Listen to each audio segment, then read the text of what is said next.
చేసుకోవాలి. తమ్ముడు చెల్లెలకు పంచాయతీ ఉంటే, బావమార్తలకు పంచాయతీ ఉంటే ఎవరినో ఒకరిని కుల పెద్దనో కుటుంబ పెద్దనో పిలుచుకొని పంచాయతీలు తెంచుకోవాలి. కానీ ఈ వీధి భాగత్వాలనే ఓ దిక్కు బావ, ఓ దిక్కు బావమార్తె, ఇంకో దిక్కు చెల్లె, ఈయన గల్లీలంట, ఆమె ఢిల్లీలంట.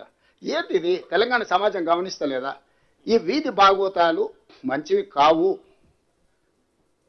10 సంవత్సరాల అధికారాన్ని చెలాయించిండ్రు. 10 సంవత్సరాల తర్వాత ప్రజలు ఒక తీర్పు ఇచ్చిండ్రు, స్పష్టమైన తీర్పు. ఆ తీర్పును గౌరవించండి. ఇక ఇదొక మార్గం. రెండవది, సరే మీ లైన్లకే కొంచెం వస్తా, ఎప్పుడో ఎక్కడికైనా వస్తా, ఎక్కడికైనా రామాట, ఎక్కడికొద్దు స్వామి, ఎర్రవల్లి ఫామ్ హౌస్కు నేనే మా మంత్రుల బృందాన్ని పంపిస్తా, ఏం ప్రాబ్లం లేదు. తారీఖు చెప్పు, మొత్తం ఈ సెటప్ అంతా తీసుకొని వస్తారు మా వాళ్ళు. ఎర్రవల్లి ఫామ్ హౌస్లోనే చర్చ పెడతాము. చంద్రశేఖరరావు గారి ఆరోగ్యం అంత గొప్పగా లేదు, రావడానికి ప్రయాణం చేయడానికి ఏమైనా ఆరోగ్యం సహకరించకపోతే మీరు కుర్చీ వేసుకొని అక్కడ కుర్చీలో కూర్చోండి చంద్రశేఖరరావు గారు. మొత్తం మాక్ అసెంబ్లీ అని తెలంగాణ ఉద్యమంలో కోదండరామ్ గారు నిర్వహించేవాళ్ళు. శ్రీనివాసరెడ్డి గారు కూడా అప్పుడు అందులో ప్రశ్నలు అడిగి మమ్మల్ని అందరినీ మాక్ అసెంబ్లీ నిర్వహిద్దాం ఎర్రవల్లి ఫామ్ హౌస్లోనే, మా మంత్రుల బృందాన్ని నేను పంపిస్తా, అన్ని వివరాలు చర్చించుకుందాం. కాదు కూడదు అని ఒకవేళ అంటే చంద్రశేఖరరావు గారు పిలిస్తే నేను కూడా వస్తా. నాకేం బేసిజాలు లేవు. నాకంటే సీనియర్ ఆయన పబ్లిక్ లైఫ్లో, ప్రజా జీవితంలో, అనుభవంలో చంద్రశేఖరరావు గారు. వారి ఆరోగ్యం సహకరిస్తలేదు, లేదు ముఖ్యమంత్రి గారు కూడా రావాల్సిందే. చర్చలు ముఖ్యమంత్రి లేకపోతే సమర్థవంతమైన అర్థవంతమైన చర్చలు జరగవు. ముఖ్యమంత్రి కూడా ఈ చర్చలు పాల్గొనాలి అని చంద్రశేఖరరావు గారు కోరుకుంటే ఎర్రవల్లి ఫామ్ హౌస్లో జరగబోయే ప్రజాప్రతినిధుల సమావేశానికి నేను కూడా వస్తాను. తారీఖు నిర్ణయించండి. క్లబ్బులు పబ్బులు అంటేనే మాకు కొంచెం ఇబ్బంది, మేము వాటికి దూరం మొదటి నుంచి. ఇప్పుడు కాదు, చదువుకునేటప్పటి నుంచి కూడా క్లబ్బులకు పబ్బులకు దూరము. ఈ తెలంగాణ వచ్చినప్పటి నుంచి వాటి మీద ఎన్నో బైక్ ఛాలెంజ్లు చేసినాం. గంజాయికి డ్రగ్స్కు వ్యతిరేకంగా ఎన్నో నిర్ణయాలు తీసుకున్నాం. ఈగలని ఈ డ్రగ్స్ను నియంత్రించడానికి, గంజాయిని నియంత్రించడానికి, గంజాయి బ్యాచ్లను అణచివేయడానికి ఒక ఒక ఒక స్ట్రాంగ్ ఆర్గనైజేషన్ ఎస్టాబ్లిష్ చేసినాము. ఈ డ్రగ్స్ గంజాయిని అమ్మే వాళ్ళని కానీ, వినియోగించే వాళ్ళని కానీ, రవాణా చేసేటోళ్లను తెలంగాణ సరిహద్దులు దాటి లోపలికి రాకుండా ఉక్కు పాదంతో అణచివేస్తున్నాం. కాబట్టి క్లబ్బులు పబ్బుల కల్చర్కి నేను వ్యక్తిగతంగా వ్యతిరేకము. దయచేసి నన్ను క్లబ్బులకు పబ్బులకు పిలవద్దు. అయితే అసెంబ్లీకి పోదాం, లేకపోతే శాసన మండలికి పోదాం. కాదు కూడా పెద్ద ఆయన ఆరోగ్యం బాగాలేదంటే ఎర్రవల్లి ఫామ్ హౌస్ కూడా నేను వస్తా. ఇది నా సూచన.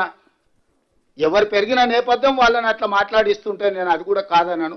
నేను ఊర్లో వ్యవసాయ కుటుంబంలో పెరిగి పొద్దున్నే అన్నం తిని బయలుదేరే అలవాటు. ఈరోజు కూడా పొద్దుగాల 8కి బయలుదేరిన అన్నం తిని బయలుదేరుతాను. నేను మళ్ళీ రాత్రి ఇంటికి వచ్చే వరకు అన్నా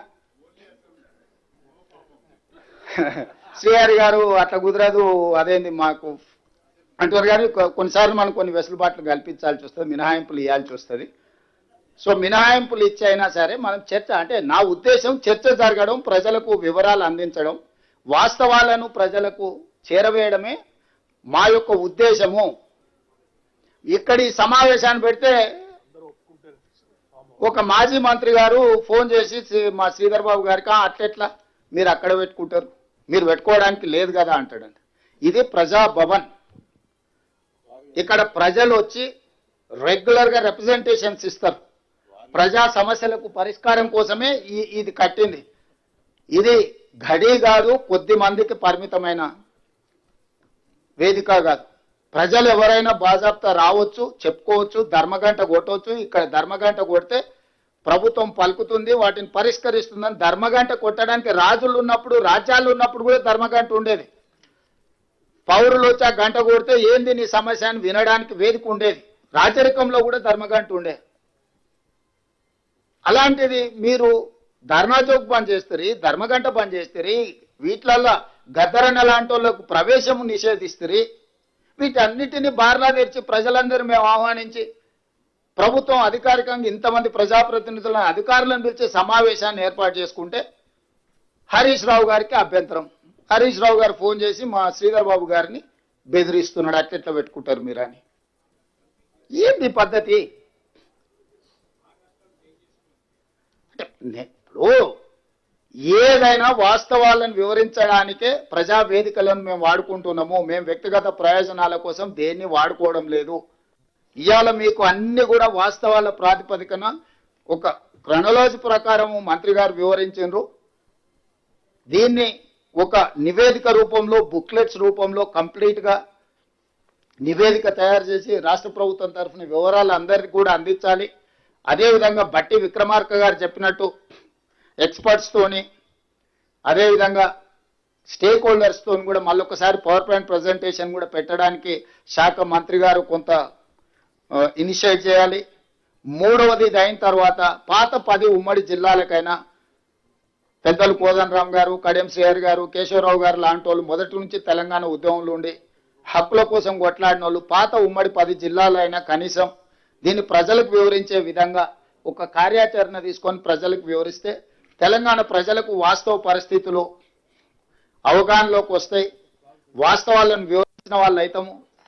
గవినోళ్ళ శ్రీనివాస్ రాయలసీమ లిఫ్ట్ మీద వేసిన మా నారాయణపేట, మా దగ్గర నుంచి మేము శ్రవణ్ అని ఒకప్పుడు TV9 రిపోర్టర్, ఇప్పుడు advocate in supreme court, personal గా తీసుకొని పర్సనల్ కెపాసిటీలో పోయి NGTలో కేసు వేయించి ఆనాడు స్టే తెచ్చిన తర్వాతనే రాష్ట్ర ప్రభుత్వం అందులో ఇంప్లీట్ పిటిషన్ వేసింది.